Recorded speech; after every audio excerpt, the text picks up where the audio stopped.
Priestess Tati logging on. Archangels in the building. Ancestors in the building.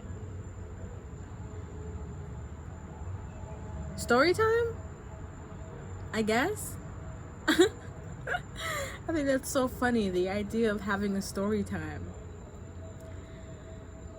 But since I have extended myself into this YouTube channel, I feel it is only right for me to share the deeper pieces of me, because I help you guys dig into the deeper pieces of you. Nothing is ever what it seems is a phrase that has stuck with me and has relayed with me throughout many situations.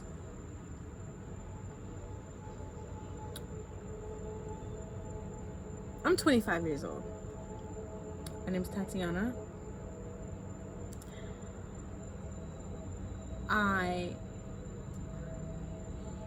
Within the past 4 days, have what I think achieved, earned, accepted a state of growth that I feel like people push for, and people wish for, and people pray for, and people beg God for.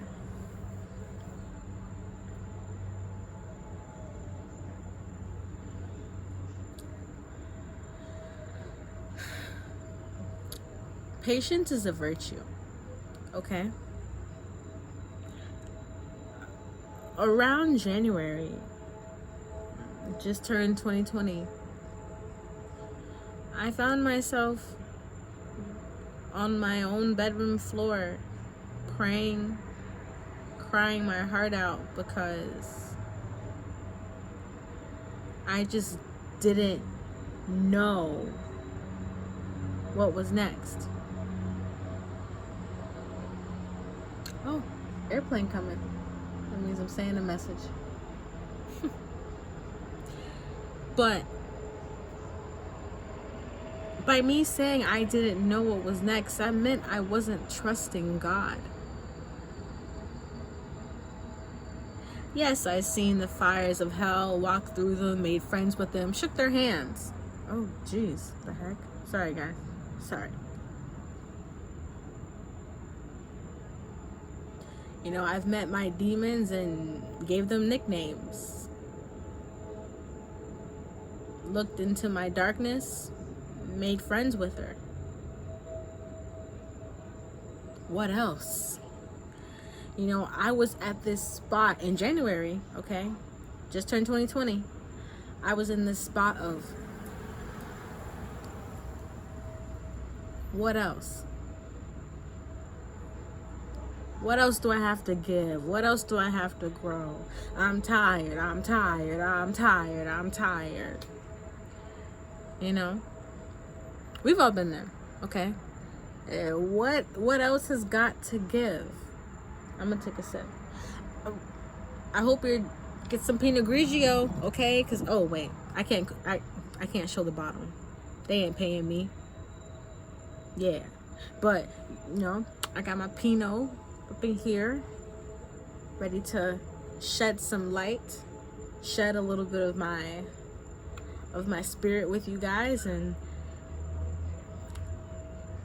just pinpoint what I now truly understand what an ego death is about.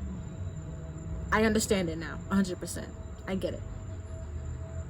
1 second.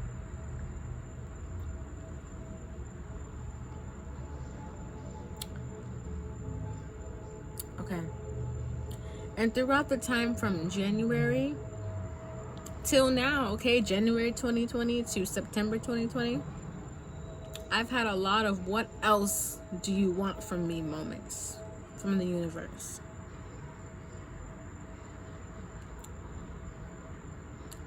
Asking my ancestors, what else do you need from me? I've been put through the dryer 5 times and not even washed. You've just been drying my ass. What's going on? You know, just feeling that energy of I was so frustrated. Oh my gosh.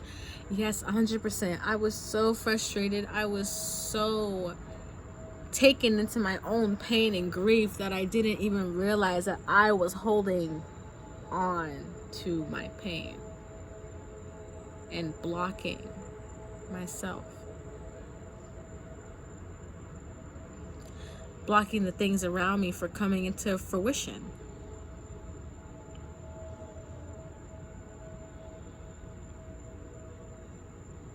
Wednesday, something happened. Wednesday was an okay day in the beginning. I have started a new job and I'm having so much fun.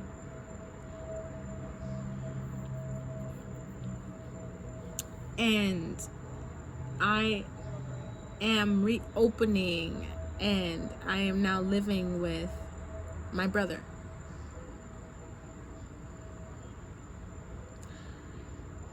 You know, siblings, I don't think will ever see eye to eye, and I don't expect anybody to ever fully see eye to eye 100% of the time, because that's just not true. Okay, we're not all going to think the same way. If we did, that would be stupid, because God gave us our own brains. So, you know, someone else's perception is their reality. So, you know, me and my brother, we love each other to death. Like, if you see him, that's me. And if you think he's crazy, just know that I bleed, so I'm crazier. That's the kind of way I feel about my brother. You know, that's mine. Like, that's my brother. Don't you dare. You know what I'm saying? Me and my brother, we lost our mother. I lost her when I was 6. My brother was 18 years old. We've never lived together after our mom's death. And I'm 25 and my brother is about to be 40 years old. And we've never lived together in the same household. So understand there's been some adjusting, especially emotional adjusting. I am a watery person. I'm a medium. You know, I feel everything on such a hard level sometimes. And when I would get around my brother, I would feel so emotional. And I wouldn't know why. I would just feel like bursting into tears. And I wondered if I was channeling our mother. And one day when we sat next to each other and I felt like crying again, I really started thinking if I was channeling our mom and she was with us and she felt like we needed to have an emotional bridge. So then on Wednesday, I kept having this reoccurring thought of death. What it would be like to die. And I kept thinking about it. I was like death. And even while we were in traffic, I was thinking about opening the car door and just rolling myself out onto the traffic. And I felt this energy covering me. And I kept asking myself, what is this? But I want to die. I feel something, but I want to die.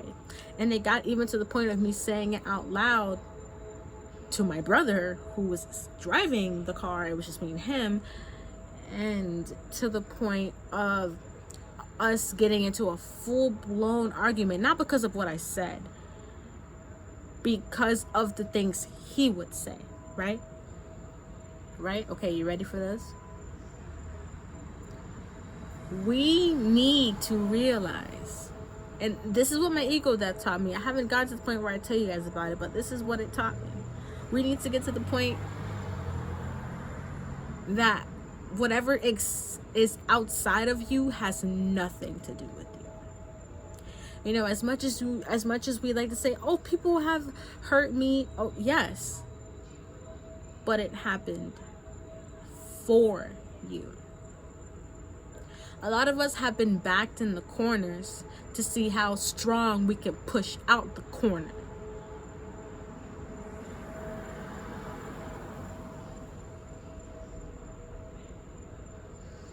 Me and my brother made it home. We argued. I am a watery, emotional mess. So what am I doing? I'm crying. I'm still talking even after he's like walked away. I'm still going because that's it. Especially because of what I'm laughing, because you know it's crazy when you can look back on certain moments and you're like, I was tripping.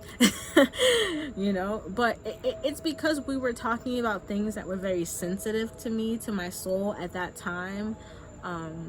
When we separated, I got put with some family members who were less than admirable, very much less than admirable, actually had me on a path of destruction with how they spoke to me and treated me. They treated me very harshly, okay?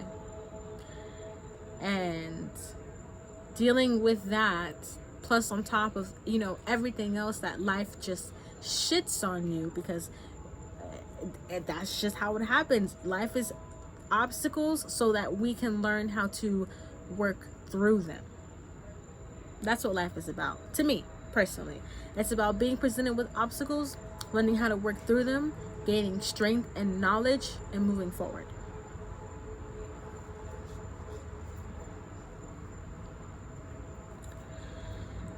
So one last final thing, okay? I'm not gonna say what my brother said, but my brother said one last final thing to me, and it set me off. And I said, "Don't you talk to me right now. Don't you talk to me.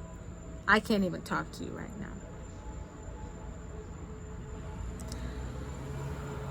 So I go outside. Oh, okay. All the cars are just coming through randomly, I guess. And I sit right here in this chair.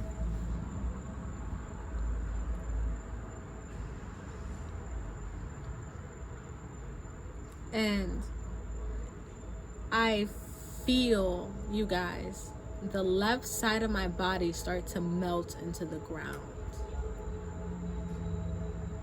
And then the back of my body start to melt into the ground. Then the right side, sorry, there's a baby in there. I feel my whole body start to sink, okay? But not my actual body, my spirit body. I feel my spirit body start to sink deeper and deeper into the ground.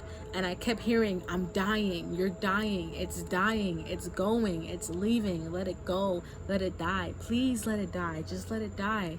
And I looked up at the sky, and I don't know what it was or what I heard, but the next thing I knew, I was just letting my past go. I told myself the past 25 years is obsolete.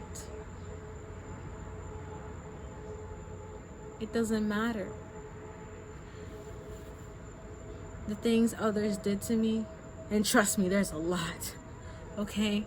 There's a lot, honey. Like I said, I've looked at my demons and I gave them nicknames.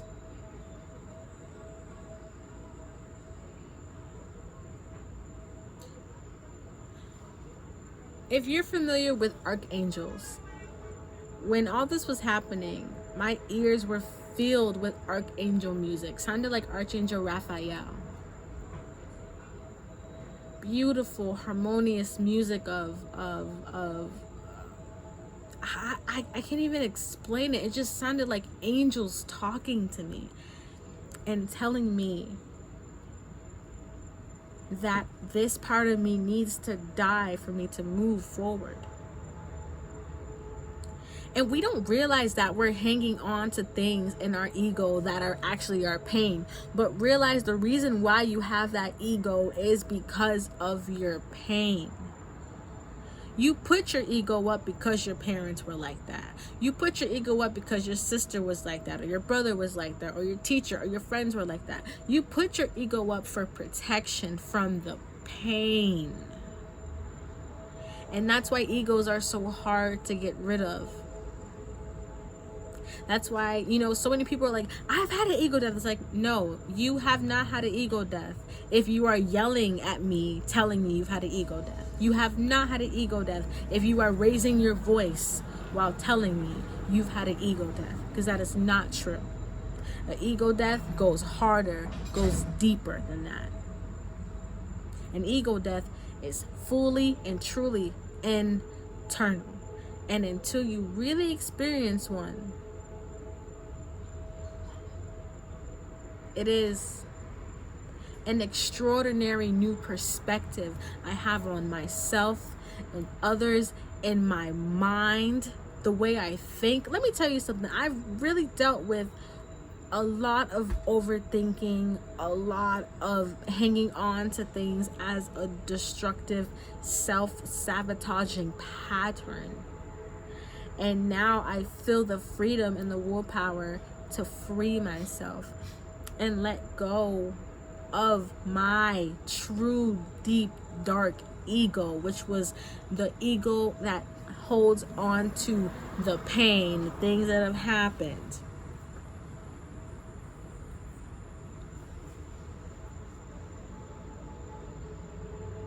It's a renewed sense of self, and I feel that way. I feel renewed. I feel refreshed. My chakras have been going crazy after my kundalini rising. The other night kept me up because my back was tingling so insanely, and you know, I could feel energy in my crown chakra wavering, and I just know that this is the right path for me. And I just wanted to make this video to be like, if you don't know where you are now, just make friends with your demons. Give them motherfuckers nicknames. Because I'm telling you, the freedom, the sincerity I feel from my heart to myself is something out of this world that you can't get externally. You can only get it internally, because I feel so good. You know, when this was all happening to me, you guys, I was like, did someone slip me a tab? Did somebody put some PCP in my water? It truly felt like I took shrooms. I was looking up at the sky feeling as if I had taken a tab of acid, just feeling everything that I've ever needed to let go in the past 25 years.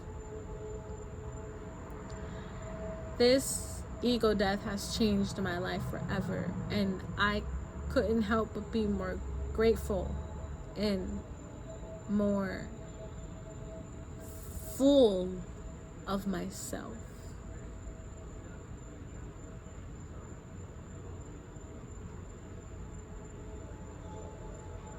It's gonna happen for you. It will all happen for you. You are never counted out. You are never lost. You are never alone. You are always watched over and taken care of. My ego death has taught me that my pain is obsolete.